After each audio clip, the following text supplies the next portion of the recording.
kwa mapenzi makubwa na kwa namna mlivyoiunga mkono serikali tulipowaomba mfunge mkanda na mkaamua kujituma na kufanya kazi kwa bidii na kufanya uchumi wetu ukue kwa 5.5% mwaka huu.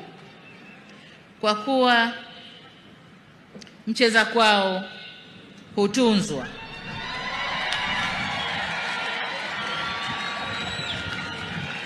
wafanyakazi oye!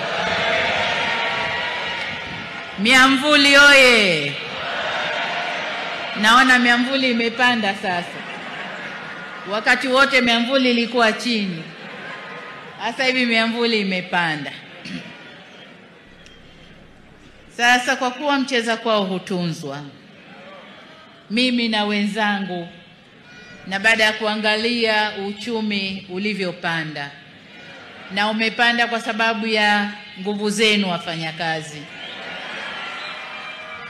ninayo furaha ya kuwatangazia kwamba katika kuzidi kuleta usawi kwa wafanyakazi, mwaka huu serikali itaongeza kima cha chini cha mshahara kwa watumishi wa umma